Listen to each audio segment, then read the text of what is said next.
Fala, leitores da Bíblia, graça e paz, muito bom dia.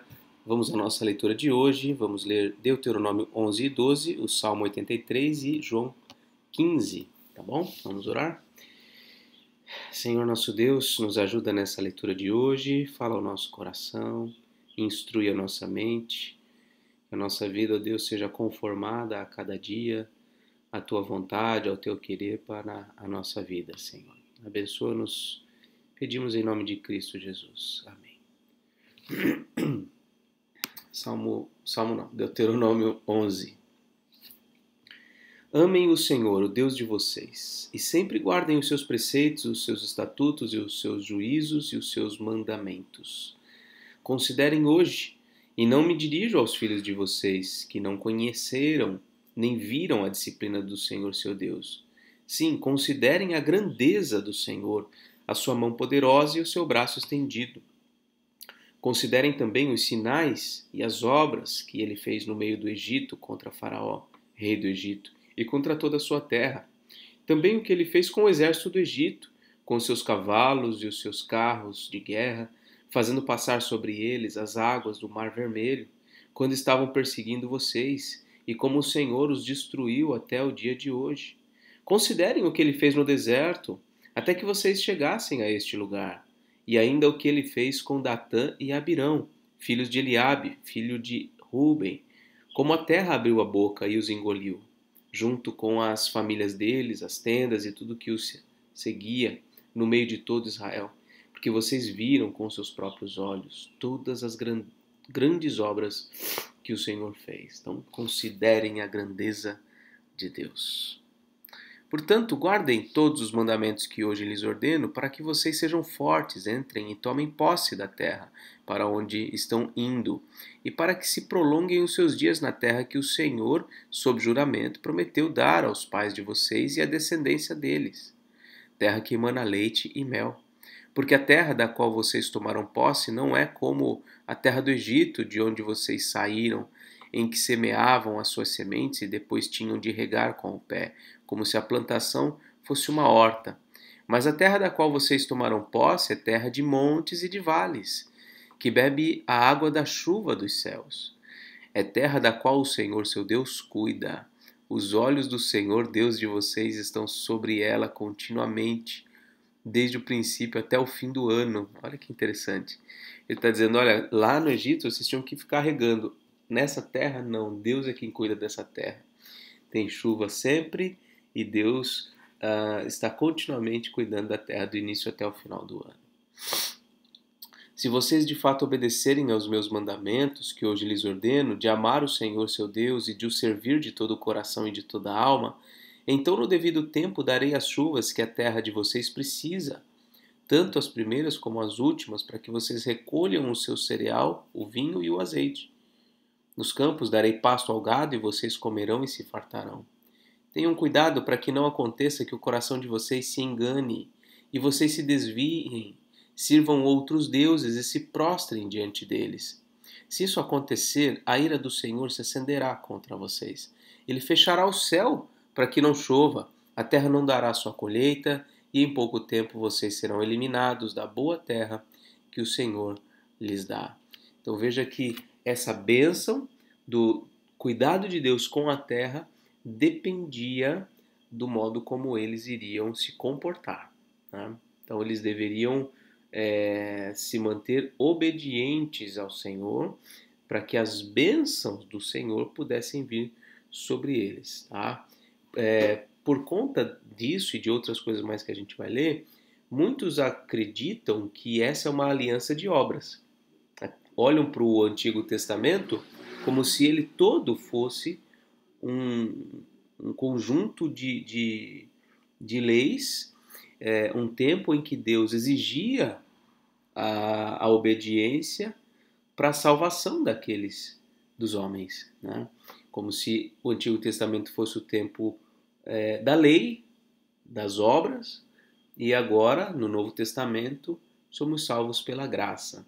Mas isso não faz sentido, isso não está certo, porque tanto no Antigo como também no Novo Testamento, e no tempo que nós vivemos, Há bênçãos que são condicionadas à obediência, mas a salvação, a aliança de Deus com o seu povo, não depende. Desde que a aliança das obras lá com Adão foi quebrada, não depende dos homens, depende da fidelidade de Deus. Ponham estas minhas palavras no seu coração e na sua alma, amarrem-nas como sinal na mão, para que sejam por frontal entre os olhos. Ensinem essas palavras aos seus filhos, falando delas quando estiverem sentados em casa, andando pelo caminho, quando se deitarem, quando se levantarem.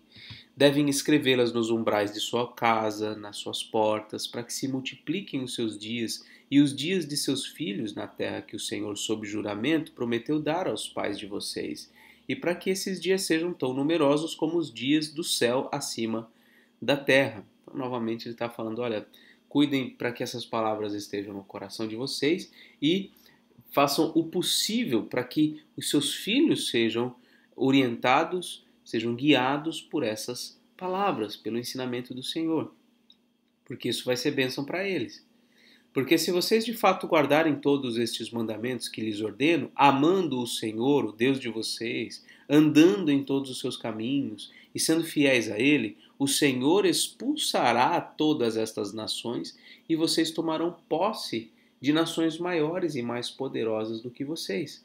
Todo lugar onde puserem a planta do pé, desde o deserto, desde o Líbano, desde o rio Eufrates, até o mar ocidental, será de vocês. Ninguém poderá resistir a vocês. O Senhor, seu Deus, espalhará o terror e o temor de vocês por toda a terra que vocês pisarem, como ele já lhes prometeu. Esse versículo aqui é muito usado ainda hoje, né? Todo lugar que puserem a planta do pé, tal, será de vocês. Ainda hoje utilizam isso. Eu acabei de dizer há pouco que a salvação sempre foi pela graça. E que, tanto no Antigo como no Novo, e no tempo de hoje, há bênçãos que são condicionadas à obediência. Agora, não são as mesmas bênçãos. As bênçãos que Deus prometeu dar ao seu povo por meio da sua obediência, nesse contexto, é essa aqui. Essa é a promessa. Eles teriam seu território cada vez mais ampliado. Tá? Onde eles puserem o pé, Deus daria para eles aquela terra. Não é toda a terra também, porque tem limite, Deus pôs limite, então a gente tem que saber ler isso. Agora, esse texto não faz sentido, a promessa literal desse texto não faz sentido para nós hoje, por quê? Porque nós não estamos na mesma posição, no mesmo contexto histórico que aquele pessoal. Deus não tem promessas de expansão territorial para nós hoje. Então, eu não posso tomar uma promessa como essa para a minha vida. Tá? Eu tenho que entender, à luz do contexto geral das Escrituras, especialmente do Novo Testamento, né, que é a revelação mais recente de Deus, quais são as promessas de Deus para a minha vida? Quais são as coisas que eu posso ter como promessa da parte de Deus? E às vezes eu penso que algo que eu gostaria muito seja promessa de Deus, e não é. E não é. Tá? Então a gente tem que tomar muito cuidado com isso para a gente não se frustrar. Muita gente abandona as coisas de Deus porque teve uma compreensão equivocada das promessas de Deus, porque teve uma compreensão equivocada sobre Deus. Achou que Deus era de um jeito, que faria determinadas coisas, que agiria de determinada forma, e ele não é o que a pessoa imaginou e não faz aquilo que a pessoa imaginou. Tá? Então a gente tem que observar. Uma coisa é notoriamente diferente. Eu repito, há bênçãos que são condicionadas à obediência, tanto no Antigo como no Novo e hoje, sim. Porém, a natureza dessas bênçãos não é a mesma. Nesse contexto do Antigo Testamento, qual é a natureza das bênçãos? Terra, prosperidade, saúde. uma série de coisas assim, de uma natureza mais material e visual. No Novo Testamento, as bênçãos de Deus, que são também condicionadas à obediência, elas têm uma natureza fundamentalmente espiritual. Então, no Novo Testamento, você lê, por exemplo, em Efésios capítulo 1, versículo 3, bendito o Deus e Pai de nosso Senhor Jesus Cristo, que nos tem abençoado com toda sorte de bênção espiritual nas regiões celestiais em Cristo, assim como nos escolheu nele antes da fundação do mundo, para sermos santos e irrepreensíveis perante ele, e em amor nos predestinou para ele, para a adoção de filhos por meio de Jesus Cristo, segundo o beneplácito da sua vontade, o qual nos propôs, esqueci agora, no amado e tal, nos deu a redenção no seu sangue, etc. Olha quantas bênçãos espirituais aqui estão sendo elencadas. Ele nos escolheu, ele nos predestinou, ele nos adotou, ele nos redimiu. São bênçãos espirituais. Tá? Nós temos, por exemplo, ainda usando palavras de Paulo, Filipenses 4, versículo 6, por ali, diz: não andeis ansiosos de coisa alguma, em tudo, porém, sejam conhecidas diante de Deus as vossas petições, pela oração e pela súplica, com ações de graças, e a paz de Deus, que excede todo entendimento, guardará o vosso coração e a vossa mente em Cristo Jesus. Qual é a promessa aí? A paz. A paz. João vai usar a ideia da alegria lá usando, né, as palavras de Jesus, e depois ele repete na carta, uma alegria completa. Uma alegria completa. Promessa. Então, eu acho que a gente vai ver isso em João 15, hein? 15 ou 16. A gente está perto. Aliás, eu não quero me estender demais na leitura, que fica muito cansativo. Vou avançar um pouco mais aqui. Mas é isso, a natureza das bênçãos são diferentes, tá? Eu li o 25, ninguém poderá resistir a vocês, o Senhor, seu Deus, espalhará o terror, já li isso daqui. Agora o 26. Eis que hoje eu ponho diante de vocês a bênção e a maldição. A bênção se cumprirem os mandamentos do Senhor, seu Deus, que hoje eu lhes ordeno. A maldição se não cumprirem os mandamentos do Senhor, seu Deus, mas se desviarem do caminho que hoje eu lhes ordeno, para seguirem outros deuses que vocês não conheciam. Quando o Senhor, o Deus de vocês, os estiver levado para a terra da qual tomaram posse, vocês pronunciarão a bênção sobre o monte Gerizim e a maldição sobre o monte Ebal. Esses montes estão do outro lado do Jordão, na direção do pôr do sol, na terra dos cananeus que habitam em Arabá, em frente de Gilgal, junto aos carvalhais de Moré. Porque vocês vão atravessar o Jordão para entrar e tomar posse da terra que o Senhor seu Deus está dando a vocês. Vocês tomarão posse da terra e vão morar nela. Portanto, tenham cuidado de cumprir todos os estatutos e juízos que eu hoje lhes ordeno. Então, figurativamente, eles quando chegassem, iriam um grupo se pôr no Monte Gerizim, o outro grupo no Monte Ebal. O do Monte Gerizim ia pronunciar as bênçãos, o do Monte Ebal iria pronunciar as maldições. Deuteronômio 12, lugar do culto verdadeiro. São estes os estatutos e juízos que vocês devem ter o cuidado de cumprir todos os dias que viverem na terra que o Senhor, o Deus dos seus pais, lhes deu por herança. Destruam por completo todos os lugares onde as nações que vocês irão expulsar serviram seus deuses, sobre as altas montanhas, sobre as colinas e debaixo de toda árvore frondosa. Derrubem os seus altares, quebrem as suas colunas sagradas, queimem os postes da deusa Azerá, despedacem as imagens esculpidas dos seus deuses e façam com que o nome desses deuses desapareça daquele lugar. Não é assim que vocês devem adorar o Senhor, seu Deus. Pelo contrário, busquem o lugar que o Senhor, seu Deus, escolher entre todas as tribos para ali pôr o seu nome e sua habitação. É para lá que vocês devem ir. A esse lugar vocês devem levar os seus holocaustos, os seus sacrifícios, os seus dízimos, as ofertas que vocês prepararam, as ofertas prometidas, as ofertas voluntárias e os primogênitos das vacas e das ovelhas de vocês. Ali vocês comerão diante do Senhor, seu Deus, e se alegrarão em tudo o que fizerem vocês e suas famílias, no que o Senhor seu Deus os tiver abençoado. Então eles deveriam chegar, tirar, limpar a questão toda religiosa daquela terra e esperar que Deus iria direcionar qual seria o lugar de adoração para eles. Vocês não farão como hoje estamos fazendo aqui, cada um segundo o melhor lhe parece, porque ainda não entraram no descanso e na herança que o Senhor seu Deus lhes dá. Olha só, ele está dizendo que cada um fazia o que melhor lhe parecia. E às vezes ainda hoje, né, no contexto do povo de Deus, cada um faz o que acha melhor. Né? Mas não é, ele está falando, olha, não é assim.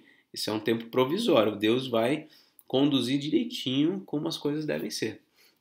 Mas vocês irão passar o Jordão e morar na terra que o Senhor seu Deus lhes dará por herança. Ele lhes dará descanso de todos os seus inimigos ao redor e vocês viverão seguros. Então haverá um lugar que o Senhor seu Deus escolherá para ali fazer habitar o seu nome. A esse lugar vocês levarão tudo o que eu lhes ordeno: seus holocaustos, seus sacrifícios, seus dízimos, as ofertas que vocês prepararam e tudo o que tiverem decidido oferecer ao Senhor em cumprimento a um voto. E vocês se alegrarão diante do Senhor seu Deus, vocês, os seus filhos, as suas filhas, os seus servos e as suas servas, e os levitas que moram nas cidades em que vocês vivem e que não têm porção nem herança entre vocês. Cuidado, não ofereçam seus holocaustos em qualquer lugar que encontrarem, mas no lugar que o Senhor escolher, numa das tribos de vocês, ali vocês devem oferecer os seus holocaustos e ali farão tudo o que lhes ordeno. Porém, sempre que desejarem, vocês podem matar animais e comer carne nas cidades em que estiverem morando, segundo a bênção do Senhor seu Deus. Todos vocês, tanto os que estiverem impuros como os que estiverem puros, poderão comer, assim como se come carne de gazela ou de veado. Então somente não comam o sangue. Este deve ser derramado na terra como se fosse água. Nas suas cidades vocês não poderão comer o dízimo do cereal, nem do vinho, nem do azeite, nem os primogênitos das vacas e das ovelhas, nem nenhuma das ofertas que estiverem prometido, nem as ofertas voluntárias, nem as ofertas que vocês prepararam. Essas ofertas só poderão ser comidas diante do Senhor, seu Deus, no lugar que o Senhor, o Deus de vocês, escolher. Isso se aplica a vocês, a seus filhos e filhas, e a seus servos e servas, e aos levitas que moram nas cidades onde vocês vivem. Vocês se alegrarão diante do Senhor seu Deus em tudo o que fizerem. Tenham cuidado de não desamparar o levita durante todo o tempo em que vocês viverem naquela terra. Então, Deus está falando, vocês podem fazer o churrasquinho de vocês, conforme Deus abençoar, vocês podem se alimentar, podem fazer tudo. Agora, tudo que tem a ver com a questão religiosa, a adoração, não pode fazer na casa de vocês.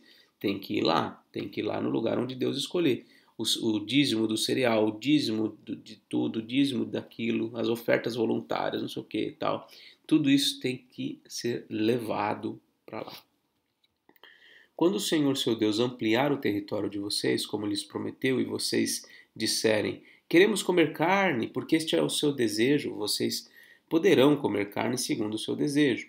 Se estiver longe de vocês o lugar que o Senhor seu Deus escolher para lhe fazer habitar o seu nome, vocês poderão matar das vacas e ovelhas que o Senhor lhes tiver dado, conforme lhes ordenei, e comerão a carne nas cidades em que estiverem morando, segundo todo o seu desejo. Porém, vocês devem comer estas carnes como se come carne de gazela ou de veado, e delas tanto as pessoas impuras como as puras podem comer. Somente tenham cuidado de não comer o sangue, porque o sangue é a vida e vocês não devem comer a vida com a carne. Está repetindo aqui o que foi dito nesse capítulo mesmo.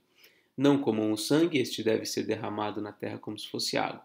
Não o comam para que tudo vá bem com vocês e com os filhos, seus filhos depois de vocês, quando fizerem o que é reto aos olhos do Senhor. Porém, as coisas que tiverem consagrado daquilo que lhes pertence e as ofertas prometidas, vocês devem pegar e levar para o lugar que o Senhor escolher. E ali, sobre o altar do Senhor seu Deus, vocês ofereceram os seus holocaustos, a carne e o sangue. Derramem o sangue do seu sacrifício sobre o altar do Senhor Deus, do Senhor seu Deus, porém a carne vocês podem comer. Guardem e cumpram todas essas palavras que eu lhes ordeno para que tudo vá bem com vocês e com os seus filhos depois de vocês para sempre, quando fizerem o que é bom e reto aos olhos do Senhor, seu Deus.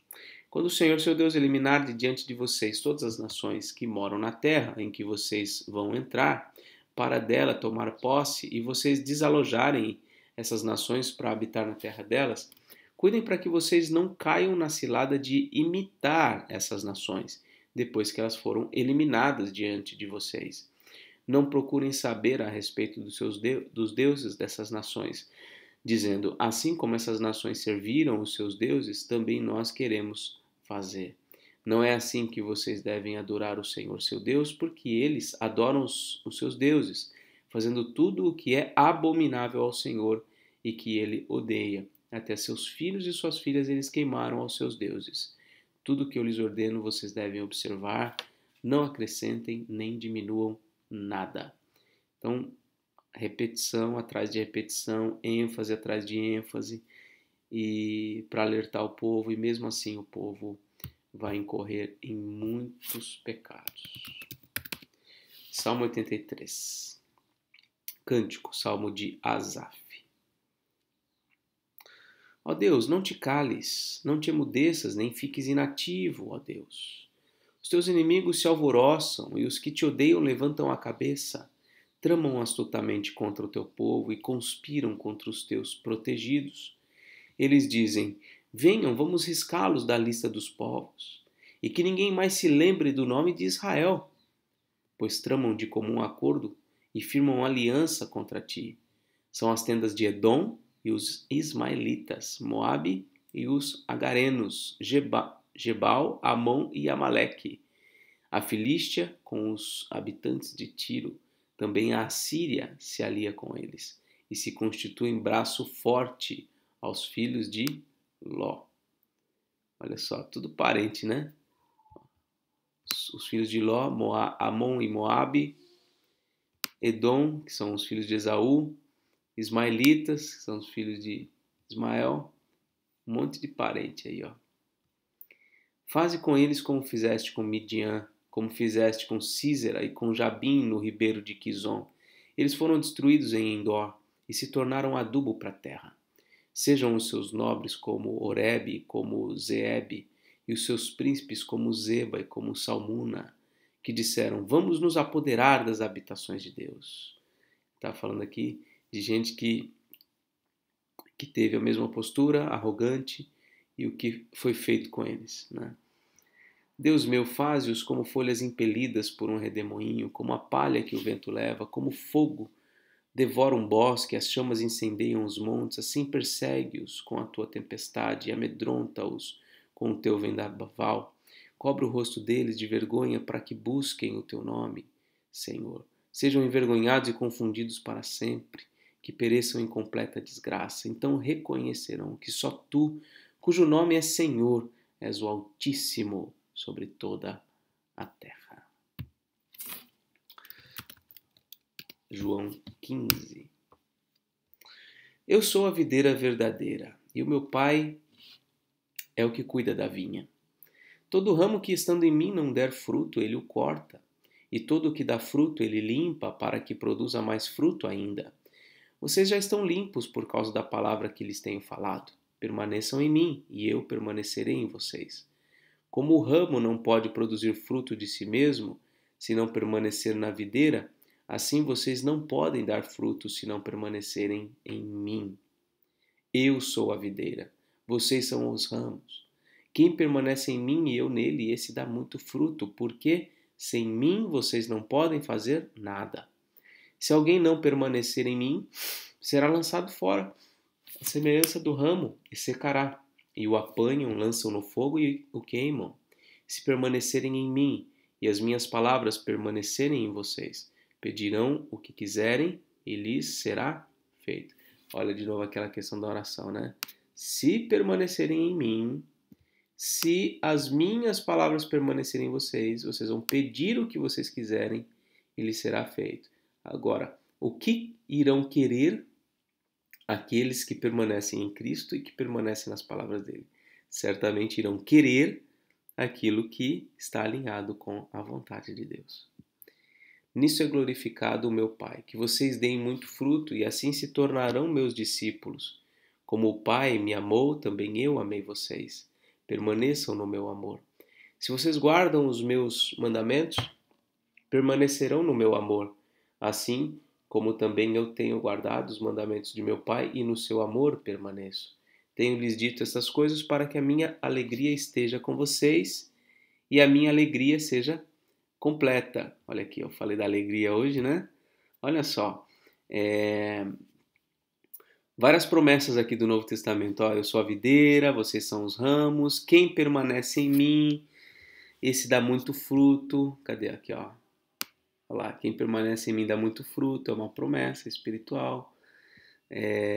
Quem não permanece em mim, né, vai secar, né, vai perecer, vai ser cortado, vai ser lançado no fogo. Quer dizer, existem bênçãos relacionadas à obediência, à permanência na palavra de Deus, e existem consequências quando se desobedece, né, quando se desvincula do povo de Deus, tá? Da comunhão com Cristo. Isso aqui não diz respeito à perda da salvação. A gente precisa entender muito bem essa questão, esse contexto aí, tá bom? Bom, vamos lá. Se vocês guardarem os meus mandamentos, permanecerão no meu amor. Olha que promessa maravilhosa. Melhor do que ter terras, melhor do que expansão territorial, é permanecer no amor de Deus. Ter a certeza de que o Pai habita em nós e nos ama. Isso é muito mais elevado do que ter terras, né? O meu mandamento é este, que vocês amem uns aos outros assim como eu vos amei. Ninguém tem maior amor do que este, de alguém dar a própria vida pelos seus amigos. Vocês são meus amigos e se fazem o que lhes ordeno. Já não chamo vocês de servos, porque o servo não sabe o que o Senhor faz, mas tenho chamado vocês de amigos, porque tudo o que ouvi de meu Pai eu lhes dei a conhecer. Não foram vocês que me escolheram, pelo contrário, eu os escolhi e os designei para que vão e deem fruto, e o fruto de vocês permaneça, a fim de que tudo o que pedirem ao Pai em meu nome, Ele lhes conceda. Olha como ele está repetindo, desde o capítulo anterior, aqui agora. Olha, tudo que vocês pedirem vai ser feito para vocês.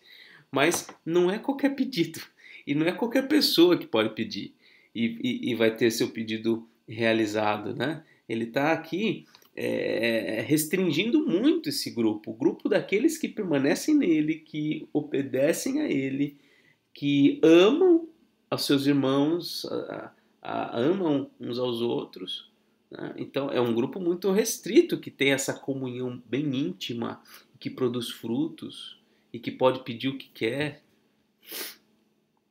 Se o mundo odeia vocês, saibam que antes de odiar vocês, odiou a mim. Se vocês fossem do mundo, o mundo amaria o que era seu, mas vocês não são do mundo. Pelo contrário, eu dele os escolhi e por isso o mundo odeia vocês.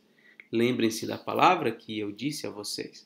O servo não é maior do que o seu senhor. Se perseguiram a mim, também perseguirão vocês. Se guardaram a minha palavra, também guardarão a de vocês. Tudo isso, porém, farão com vocês por causa do meu nome, porque não conhecem aquele que me enviou. Se eu não tivesse vindo e lhes falado, eles não teriam nenhum pecado. Mas agora não tem desculpa do seu pecado. Quem odeia a mim, odeia também o meu Pai. Se eu não tivesse feito entre eles as obras que nenhum outro fez, eles não teriam nenhum pecado. Mas agora não somente viram, como também odiaram tanto a mim como o meu Pai. Isso, porém, é para que se cumpra a palavra escrita na lei deles. Odiaram-me sem motivo. Quando, porém, vier o Consolador, que eu enviarei a vocês da parte do Pai, o Espírito da verdade, que dele procede, esse dará testemunho de mim e vocês também testemunharão, porque estão comigo desde o princípio. Aqui uma coisa bem nova, né, para o povo de Deus, até estranho em relação a tudo que veio anteriormente, porque as bênçãos que são anunciadas no Antigo Testamento, como eu já mencionei, são de uma natureza material, prosperidade, saúde, etc, etc. Agora, aqui, a chave muda, porque Jesus está dizendo o seguinte: olha, vocês que me obedecem, que me amam, vocês em que a minha palavra está presente, vocês que eu escolhi, que produzem frutos, vocês serão perseguidos. Ou seja, a prosperidade, a saúde, a paz, o descanso, o shalom, né? Nesse sentido existencial aqui, existencial não, nesse sentido físico, isso talvez não seja tão experimentado. Vocês serão odiados, vocês serão perseguidos, vocês serão mortos. Então muda um pouco a chavinha aí. E aí a gente tem que acompanhar essa mudança também. Meus queridos, essa foi a leitura de hoje. Que Deus te abençoe, um forte abraço e até mais, se Deus quiser.